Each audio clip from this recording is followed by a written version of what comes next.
Hello student, मैं सतीश त्यागी class 12th को physics पढ़ा रहा हूँ।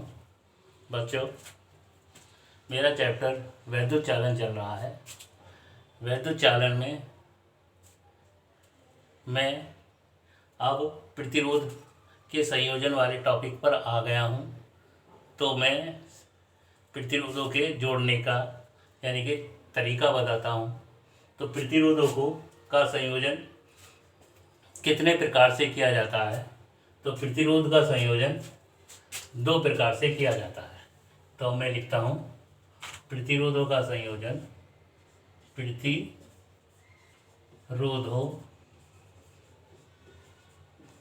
का संयोजन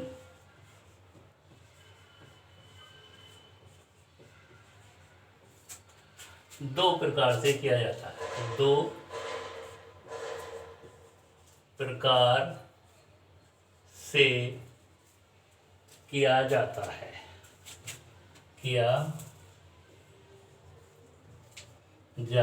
है। नंबर 1, श्रेणी संयोजन।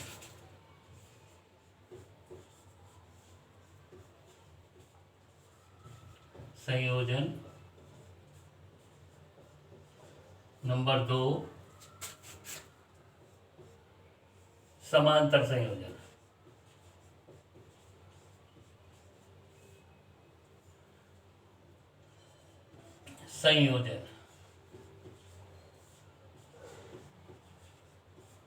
बच्चों, अब मैं आपको पहला पॉइंट श्रेणी संयोजन समझाता हूँ। तो पहला पॉइंट श्रेणी संयोजन। पहले मैं इसकी परिभाषा बताता हूँ, फिर परिभाषा के अनुसार प्रतिरोधों का संयोजन बताऊंगा। तो इसमें श्रेणी संयोजन में होता क्या है? प्रतिरोध लेते हैं, पहले प्रतिरोध के दूसरे सिरे को दूसरे प्रतिरोध के पहले सिरे से, दूसरे प्रतिरोध के दूसरे सिरे को तीसरे प्रतिरोध के पहले सिरे से, तीसरे प्रतिरोध के दूसरे सिरे को चौथे प्रतिरोध के पहले सिरे से जोड़ते चले जाते हैं और अंत में पहले प्रतिरोध के पहले सिरे को किसी सेल के धन सिरे से तथा अंतिम प्रतिरोध के दूसरे सिरे को सेल के ऋण सिरे से जोड़ देते हैं। तो मैंने ये परिभाषा बताई है, इसे मैं लिखूंगा नहीं। देखो, अब मैं फिर दोबारा बनाना जो परिभाषा बताई है उसके अनुसार मैं अब परिपथ बना रहा हूँ। तो देखो परिपथ, ये एक प्रतिरोध है, ये प्रतिरोध का सिंबल है, ये दूसरा प्रतिरोध होगा, ये तीसरा प्रतिरोध होगा, ये तीसरा प्रतिरोध। तो बच्चों, ये 3 प्रतिरोध हो गए। इस प्रतिरोध का ये पहला सिरा, ये दूसरा सिरा, इस प्रतिरोध का ये पहला सिरा, ये दूसरा सिरा, इस प्रतिरोध का ये पहला सिरा, ये दूसरा सिरा। मान लिया ये प्रतिरोध R1, ये प्रतिरोध R2, ये प्रतिरोध R3। तो बच्चों, मैं आपको 3 प्रतिरोध का श्रेणी संयोजन बताने जा रहा हूँ। तो जोड़ते कैसे हैं? मैंने अभी परिभाषा बताई थी, पहले प्रतिरोध के दूसरे सिरे को दूसरे प्रतिरोध के पहले सिरे से, ये देखो ये मैंने जोड़ दिया, ये जुड़ गए। दूसरे प्रतिरोध के दूसरे सिरे को तीसरे प्रतिरोध के पहले सिरे से, ये जुड़ गए। इस प्रकार से जोड़ते चले जाते हैं। पहले प्रतिरोध के पहले सिरे को किसी सेल के धन सिरे से, ये धन सिरा हो गया, ये ऋण सिरा हो गया, यहाँ कुंजी हो गई, और अंतिम प्रतिरोध, अंतिम मेरा यहाँ R3 है, के दूसरे सिरे को कुंजी की सहायता से सेल से जोड़ देते हैं। तो ये बच्चों इस प्रकार से श्रेणी संयोजन आपके समझ में आ गया होगा। अब मान लिया पहले प्रतिरोध के सिरों पर विभवांतर V1, यानी कि ये सिरे हो गए इसके, यहाँ इस पर विभवांतर क्या है V1। दूसरे प्रतिरोध के सिरों पर विभवांतर V2 और तीसरे प्रतिरोध के सिरों पर विभवांतर V3 है। और मान लिया सेल में प्रवाहित धारा I है। तो देखो बच्चों, यानी कि बैटरी I धारा दे रही है, तो जो धारा इसमें जाएगी वही इसमें जाएगी, वही इसमें जाएगी, अर्थात प्रत्येक प्रतिरोध में धारा समान होगी। तो इससे यह निष्कर्ष निकला जितने भी प्रतिरोध जोड़े जाएंगे उन सब में धाराएं समान होगी। मान लिया बैटरी ने यानी कि सेल ने हमारी I धारा दी, तो जो धारा पहले प्रतिरोध में जाएगी वही दूसरे में जाएगी, वही तीसरे में जाएगी। इस प्रकार से ये हो गया पहले प्रतिरोध के सिरों पर विभवांतर, मान लिया में V1 है, दूसरे के पर V2 है, तीसरे पर V3 है।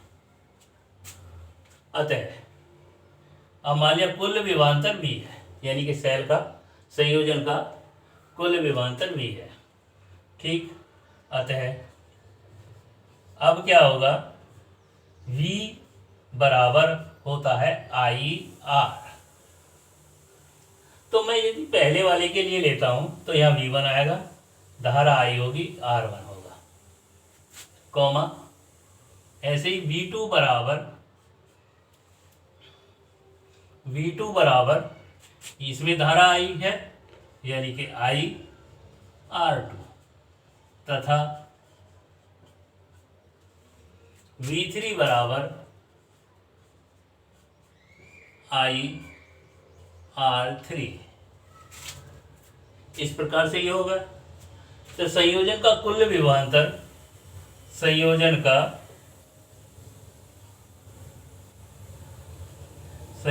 का कुल विभवांतर यानी कि V बराबर होगा V1 plus V2 plus V3, यानी कि जो सेल दे रही है इसके सिरों पर विभवांतर प्लस इसके सिरों पर विभवांतर प्लस इसके सिरों पर।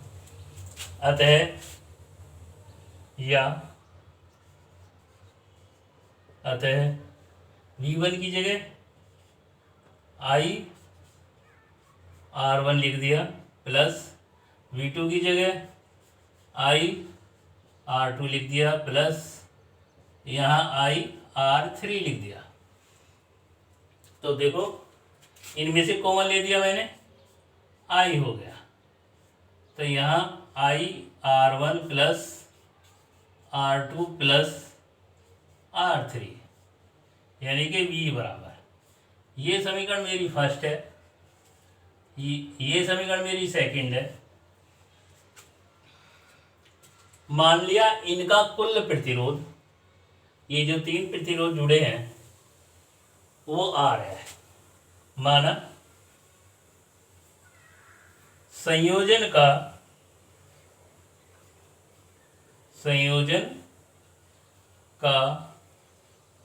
कुल प्रतिरोध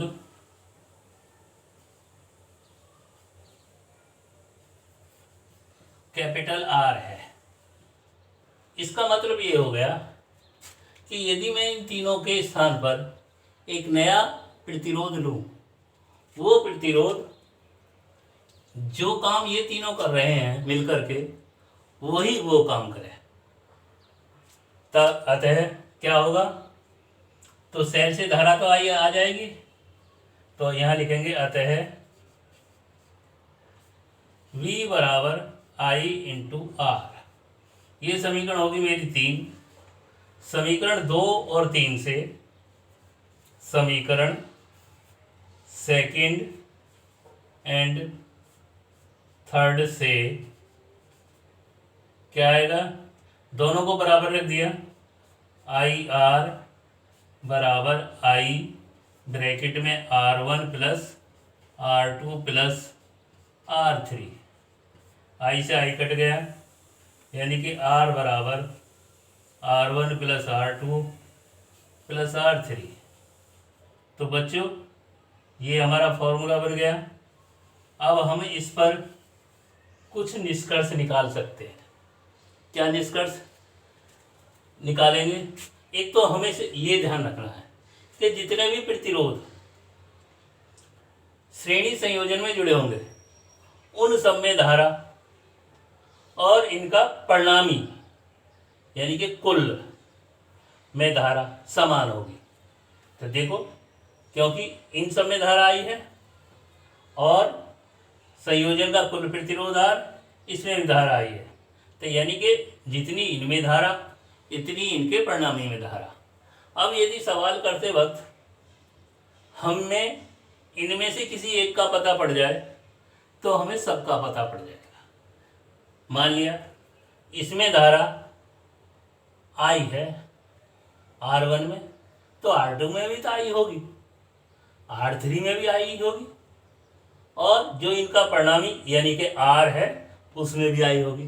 तो एक का पता होने पर सब में धारा का पता हो गया। तो निष्कर्ष क्या निकला? एक तो ये बिंदु है इसके लिए। पहला बिंदु क्या है? यहाँ बिंदु लिख देता हूँ, ये नोट करने वाली है, जब सवाल करेंगे तो ये ध्यान रखेंगे कि श्रेणी क्रम में धारा समान होती है। श्रेणी संयोजन में धारा समान होती है।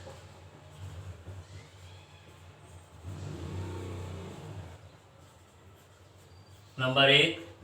नंबर 2, कुछ दूसरा बिंदु, श्रेणी संयोजन में विभवांतर बट जाता है, यानी कि कुल विभवांतर सभी प्रतिरोधों के सिरों पर विभवांतर, यानी कि श्रेणी संयोजन में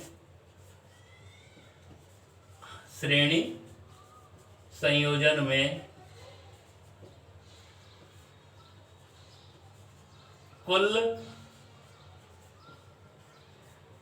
विभवांतर सभी प्रतिरोधों के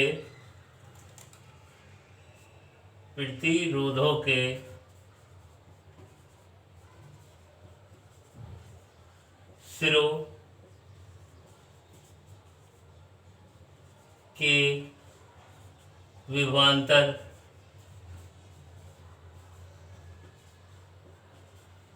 के योग के बराबर होता है। योग के बराबर होता है। थर्ड पॉइंट, अब यहां से देखो, जो परिणामी प्रतिरोध है वो श्रेणी संयोजन में जुड़े हुए प्रत्येक प्रतिरोध से बड़ा होगा। कैसे? R बड़ा है R1 से, R ही बड़ा होगा R2 से, R ही बड़ा होगा R3 से। तो यदि हमें कहीं आवश्यकता पड़ती है कि प्रतिरोध बढ़ाना है तो हम उन प्रतिरोधों को श्रेणी क्रम में जोड़ेंगे। थर्ड पॉइंट, श्रेणी संयोजन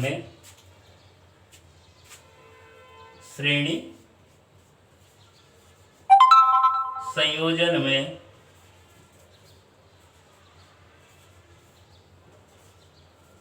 कुल प्रतिरोध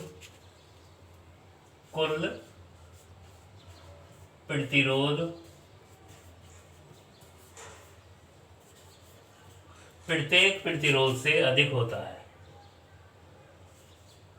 प्रत्येक प्रतिरोध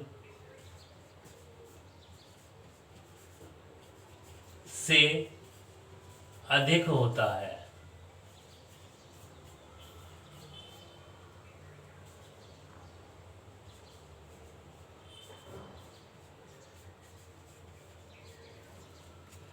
तो बच्चों देख लो, क्योंकि इस सूत्र से निकाला मैंने R बराबर R1 plus R2 plus R3। तो अकेला R R1 से बड़ा है और अकेला R R2 से बड़ा है और अकेला R R3 से बड़ा है, यानी कि प्रत्येक से बड़ा है। इस प्रकार से आज का शिक्षण मैं समाप्त करता हूँ। समांतर संयोजन मैं आपको कल की वीडियो यानी कि मंडे की वीडियो आपको समझाऊंगा, दूंगा। यदि आपके ये समझ में आ गया होगा तो आप इससे आधारित प्रत्येक न्यूमेरिकल कर लेंगे। बच्चों, मैक्सिमम न्यूमेरिकल आते हैं इन पर आधारित। धन्यवाद।